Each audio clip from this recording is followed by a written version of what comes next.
Hi, you're listening to Dr. Heather Williamson, the Leadership Doc, host of Talking Leadership. I can be heard every Monday morning, 5:30 a.m., and I'm glad you're with me this morning. You're going to learn the best leadership practices to help your team soar. And you can also find me on my website, transformationgroupllc.com, and on LinkedIn and YouTube under Dr. Heather Williamson.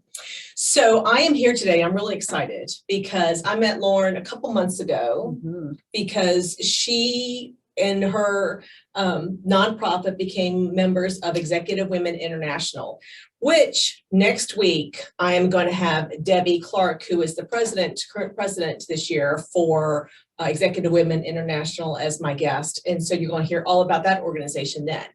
But today we're here because she is Lauren Moore, is the president and CEO of the Children's Hospital Foundation, and she has in the process of doing a whole lot downtown Richmond. A lot of stuff is going on, and I've seen when you came and did a presentation, and I saw all the work that you all are putting forth into creating a great hospital for children. So if you would like to share a little bit about yourself, go right ahead. Wonderful. Thanks for having me. You're welcome. Heather. It's been a wonderful journey. You know, for those who've followed the Children's Hospital over many years, this is a really exciting time because so many in the community have advocated for the need for this full service children's hospital in Richmond, Virginia. And it's happening. We're opening the building. You got your sign up? The sign is up. You know, you can see it. In fact, my kids, when I pick them up from daycare and we drive past the building, they're like, what else needs to happen? Like the outside looks really good. I'm like, kids, there's a lot that's got to happen inside. But we are going to be opening that building on April the 30th, which represents a shift from a hospital within a hospital model to a freestanding building dedicated to the care of kids. So no longer will we have Children's Hospital of Richmond operating as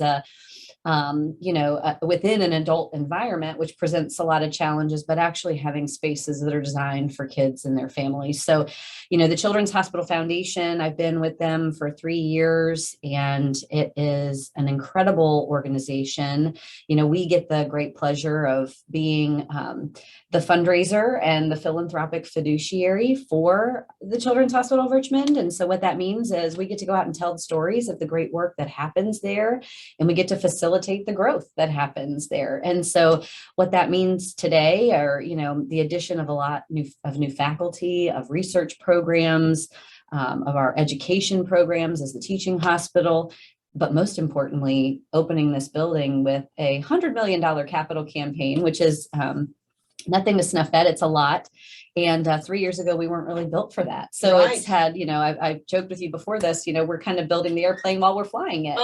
Yes, I thought that was actually a rather interesting statement because it's true. I mean, you're building it and then trying now to fill it so it'll be up and running come April 2023. That's right. Yeah, lots going on. Yeah. So when I was doing a little bit of homework, I noticed that since 2010, the companies and donors and organizations have donated in excess of $130 million.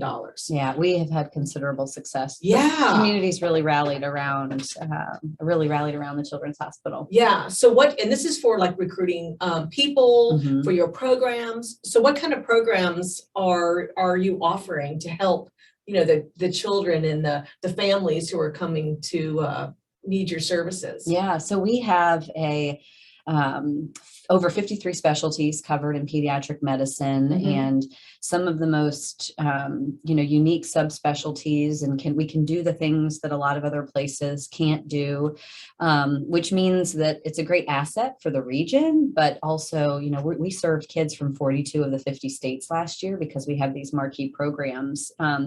So what's been really great is, you know, before about 12 years ago, the Children's Hospital on Brook Road that a lot of people in Richmond think of as the Legacy Children's Hospital merged with VCU to create this entity. And then we became a standalone 501c3 organization to support it. And that's when really things began to get going, because we could then invest and be an accountability partner and help to fuel the needs that they had to bring those specialists to Richmond. So we went from at that time probably having somewhere around 100 subspecialists in pediatric medicine to now well over 200. Wow. And so doubling. yeah. So, which, means that kids don't have to leave town in order to get the care that they need, which means families are here with their support systems and all the great things that are in their community. And they get wonderful care like they would if they had to travel. They don't have to anymore. Yeah. So it's really special. And, having my family on my husband's side had a very sick child who had a heart transplant when he was a few weeks old. Wow. And so just the idea of not having to travel and be there when your child needs you the most is so important, I think. It really is. So when you created this, when you're helping to, create this hospital, so in 2023, it opens the doors and these families can just come in and feel safe and secure, knowing that their children are really, taken care of. What are the biggest challenges that you have seen with coming with this change that's happening? I think we hear a lot about the Great Resignation and the workforce challenges, and we are not immune to that at the Children's Hospital. So, opening the hospital and increasing the staff from the current footprint we have within the adult hospital into being in its own space will present its challenges. So if you know of nurses who need jobs or all right, so anybody out there listening, I know it's early, but it's 5:30 in the morning. I know you're drinking your cup of coffee, but listen to this. Yeah, exactly. This is the place you want to work. When you walk in the building, it is inspiring. I get goosebumps talking about it, thinking about it. It's spaces built for kids. If you are in children's health or you want to be in children's health, Chore is the place to be, and we're going to be ramping up. And so that has its challenges. And then, just we all deal with transition and change in our lives. And so the normal, flow of transition and change into a new environment, we actually will be done with the construction of the building by the end of this calendar year, but we won't open it until April 30th of next year in terms of bringing the patients over from where they are now, because we need that time to sort of prepare and train and teach and make everybody comfortable so we can safely open the building. So, so it's a really, really exciting time, but it does, any transition has those challenges, but I think our teams, they've been waiting so long. Every time I do a hard hat tour, with a faculty member who's helping us to tour, either a donor or somebody who's considering supporting the hospital, the faculty are like, gosh, can we move in today?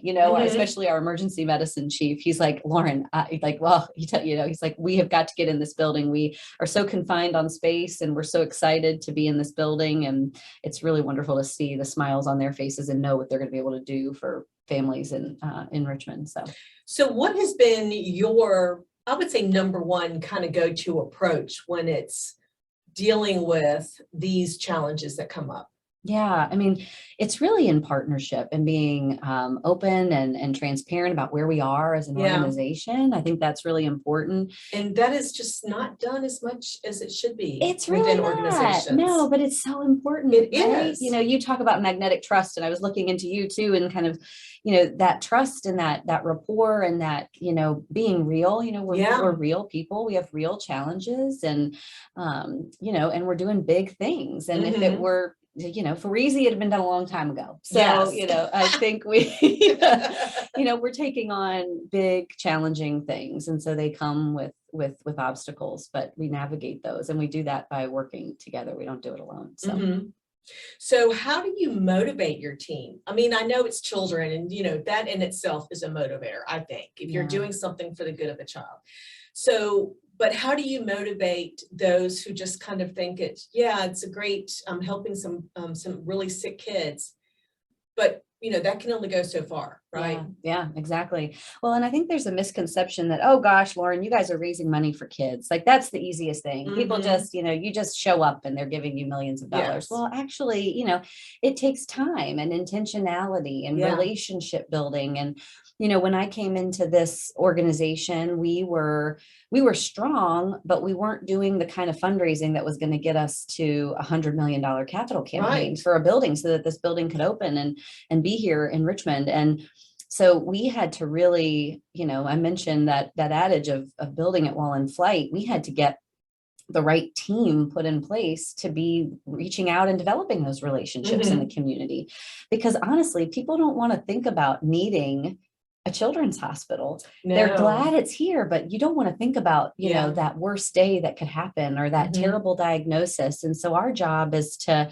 you know, try to find ways to inspire that, you know, you never know what can happen when, but you always know where, you know, where to come. And that's the Children's Hospital of Richmond at VCU. And we want to make sure that we're able to connect people in to invest in it so that it is here when it's needed. So, so it is, I think it's more challenging and more strategic work than I think a lot of folks give credit, but it takes a lot of effort. And, you know, once people come in and once we can develop those relationships and find the people who are really passionate about it, then it becomes, you know, an easier conversation. But the other pieces do take a lot of work. Yes.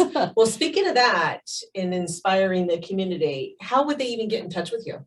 So you could visit the Children's Hospital website and, or you could email me directly, lmoore@chfrichmond.org. Visit chfrichmond.org, check us out, take a look at some of the materials we have about the new tower, which we're calling the Wonder Tower affectionately, but also, you know, some videos about the wonders within, because at the end of the day, it's about what happens inside and the people and the programs we're able to deliver and the families we serve. So yeah, check us out. So how do you, and you know, you go drive down the road, Midlothian Turnpike, or you know, Broad Street, down where you are, how do you find great people? Yeah, because I know you're looking for it now. You just mentioned it. Yeah. But that, you know, yes, it's doctors and medical staff, but also within your direct, you know, within the foundation, how do you find people that are driven and that are going to believe in your vision and mission? You know, that's a great question. And we're having that conversation as we are about to add a couple of additional roles to our team. You know, it's finding people who are motivated by the mission, who understand deeply the mission, people who seek to understand and are inquisitive by nature. I mean, we also are in academic healthcare, so research is a really big piece of things. How do we translate those things and understand those things? I'm not a doctor, I'm not a researcher, but you know, my job is to be able to understand and at least know enough to be dangerous to inspire people to then bring them in to visit with our experts. So, you know, it is challenging. We utilize a lot of professional organizations. We utilize, you know, our LinkedIn platforms and others to get folks interested, because we really want to have strong, diverse pools of candidates that are, you know, passionate about children's healthcare and can be able to carry the torch into the community and represent the Children's Hospital well. Because even though we are a separate 501c3, we are very much ingrained and embedded with the mission, vision, values of our Children's Hospital. So absolutely. So we are going to take a minute for the sponsors. And so I don't have coffee this morning, but you know, if you need something to drink, we're going to take a few minutes break and we'll be right back. All right. Welcome back to Talking Leadership with Dr. Heather Williamson, your leadership doc on ESPN 106.1. I am here today with Lauren Moore, President and CEO of the Children's Hospital Foundation, and we have been talking about the new hospital, the Children's Hospital that is actually being built in downtown Richmond, and her foundation that is part of the whole fundraising initiative to create that hospital for sick children when they need it. And so we were talking on also about a bunch of other things with challenges. Now, when you are creating this new hospital and have your foundation, right? And you have got this huge, you know, project, I mean, $100 million project, right? And how do you create the culture within the foundation, right? To make sure that everybody is really on the same page? What are you doing? You know, I really think engagement is just so important with your teams. You know, we've grown from 8 to 26 people, and we are, I walked into a great culture 3 years ago, a team that cares about one another, I think is always very honest, that challenges one another without being, offended necessarily. There's respect and trust between the teams. And when you add a lot of team members, you're managing through change, and that has challenge. How do you not leave behind the people who are already there? How do you not have the people who are coming in alienated by not being a part of that culture of folks who had been there for many, many years? And what I've seen is the folks that have come in have been so excited by the culture that already existed, which I had nothing to do with, mind you. But you're helping to maintain that culture. What is your culture? I think, like I said, we have a team that is really communicative, is respectful. Yeah. There's a lot of dialogue, a lot of engagement and involvement. And what are we doing? Why are we doing it? What's important? And we also, I think the important thing in a lot of organizations, what is the vision?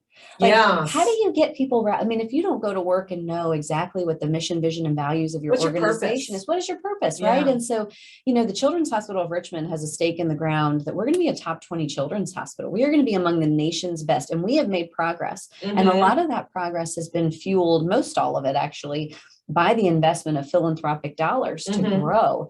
And so, well, they have expectations as well. If they're giving thousands or, millions of dollars. Exactly. Yes. And we have such a great story to tell. And when you sort of go back to, back to my team, when we started talking about becoming a top tier children's hospital and what that looks like. And what does that mean? Right. And what does that mean? Yeah. It was great to be able to say, if they're going to be a top 20 children's hospital, we're going to be a top 20 foundation. And what that means is we need to be on our A game. We need to be telling the story and be knowledgeable about what's happening at the children's hospital. We need to be able to tell the stories of those kids and families to inspire those. We also need to be really great stewards in terms of reporting back the impact of dollars to inspire new donors. And we need to be challenging one another to keep our eyes on the prize, because it's easy for a lot of folks to come to us and say, oh, we'll do this event or do that thing.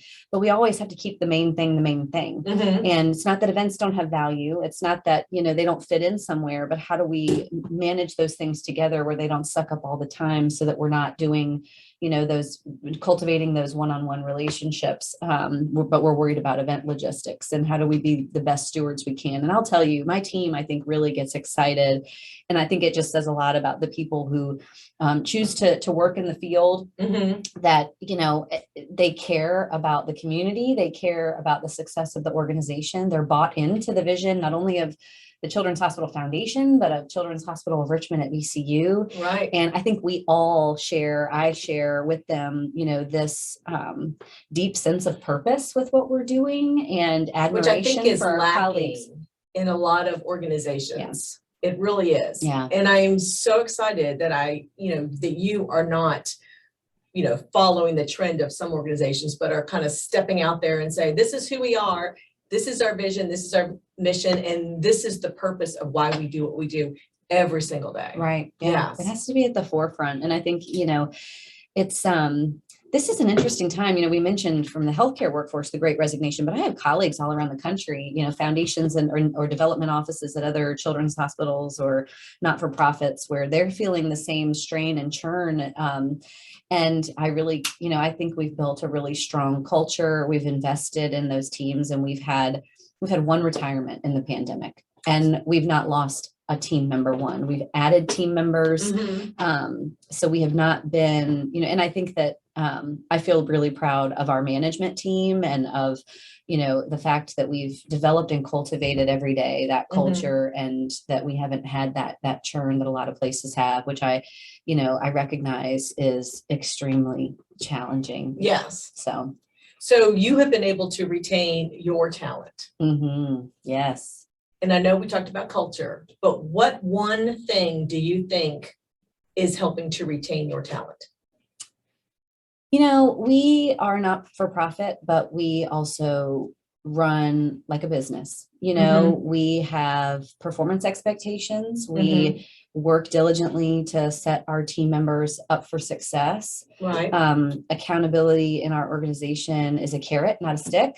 And I think that's an important thing. Absolutely. we have an incentive program. We, are thoughtful in how we engage our employees. And I think engagement, again, value to the team. We also kind of make sure that we all share the load together. We also make sure we recognize our team members, right? And like that's so recognition. important. It is. Everybody loves to I feel that know. pat on the back and like I'm seen, I feel Yeah. heard. I feel valued and appreciated. Yeah, I'm making a Yes. difference. I'm going to get us to be a top 20 children's hospital. And then they all get on board and they all, have all the excitement, the energy, and they put forth the effort. Yeah. Yeah.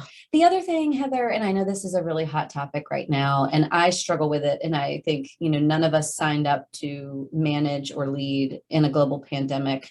But this whole notion of, whether or not we're going to be in person or virtual or some hybrid. And and I'll tell you, I'm young, but I also am very traditional. Yeah. And I love being in the office, and I'm in the office 5 days a week, most weeks. Mhm. But a lot of our team is working remotely, and we made a really thoughtful decision, and we're continuing to discuss it as a team to continue to have that level of flexibility. Now, there are some folks that need to be in the office more than others, Right. but we haven't felt the need to say, okay, well, this group needs to be in the office 2 days a week, or this role needs to be in the office 5 days a week, or, we've been really flexible.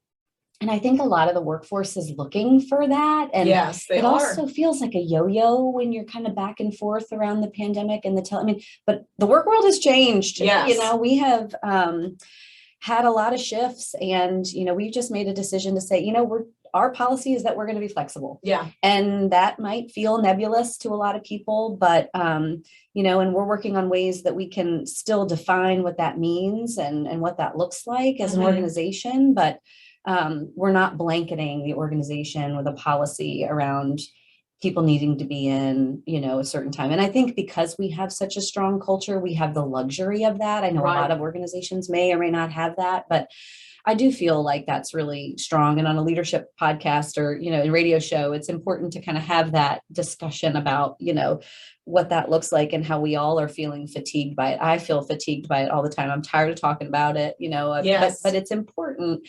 And, but I think personally, and for our organization, we have found that really continuing to be flexible, while it takes some of that management, it's, it's important. It is important. And I think that you recognizing that you have to, if you're going to create that culture where everybody is heard and listened to, and they all feel like they're part of a team, then doing what's best, yes, for the organization, but also best for the individuals Right. as well is so important. Yeah, And exactly. a lot of people now are wanting hybrid. They worked very well from home. Right. They got the job done. Yeah, you had to learn how to communicate differently. You had to learn how to manage your team differently, but there's nothing wrong with that. Right. And I think that the companies that offer that flexibility are the ones that are going to be a lot more successful. And you see large companies that they're going fully remote. Now, depending on the business and your business model, that may not be an option. Right. But for IT, different areas Right. within the functions within the organization, yeah, exactly. As long as expectations are being met and we're all Exactly. rallying around and doing what we need to do, I think it's great flexibility. Again, it goes back to definitions and really making sure that we identify how that looks for your organization, but it's worked well for us. And I think it's also helped us to keep people. Yes, exactly. Because I know my niece was working for VCU Health Systems, and had ended up quitting her job, and she was looking only for remote work. Yeah. So it's out there. It is out there. We have changed. Yes. So before you leave me today, what one piece of leadership advice would you like to give the listeners? Oh gosh. I think I didn't mean to put you on the spot. No, it's okay. I think flexibility is really key, and it's really hard. We all like, things that are predictable. We all like things that feel routine, but the only constant is change, right? I don't know who said that originally, but the only constant is change. And if we can get comfortable in being flexible and as a result kind of flex that muscle of agility, we can be much better leaders. So I think that's probably for me the biggest thing I can leave you with. In fact, the chancellor of my university, I stole at the beginning of the pandemic and told her so. This adage, she said at the beginning of the pandemic, be creative, be compassionate, and be flexible. And I think that, she used that as a way to sort of motivate and rally everybody at the beginning of the pandemic. But at the end of the day, I think that's just great words to live by. It is. It is. So we have been here with Lauren Moore, the president and CEO of the Children's Hospital Foundation. And I am so excited that you're with me today. Likewise, and thank you. Hopefully we'll see each other at an Executive Women International meeting soon. Yes, ma'am. Yeah. Especially next month, because we have our adult scholarships that we're doing. At J. Sergeant Reynolds. I can't wait for everybody to eat your Wheaties. Debbie's got a lot of energy when she comes next month. I know. So it should be a lot of fun. So that is our time today. Thanks for joining us and listening to Talking Leadership with Dr. Heather Williamson, the Leadership Doc on ESPN 106.1. And I'll be back behind the radio next week. Also, I just wanted to let you know that I work with leaders to help them overcome performance challenges by increasing their effectiveness, lowering their stress, and giving them more free time and higher profits by 20 to 30%, which is actually a huge amount of profit. And it can be done, believe it or not. That's wonderful. So you can reach me at my website, www.transformationgroupllc.com, or on LinkedIn and YouTube at Dr. Heather Williamson. So until next time, thanks, and I'll see you next week. Bye.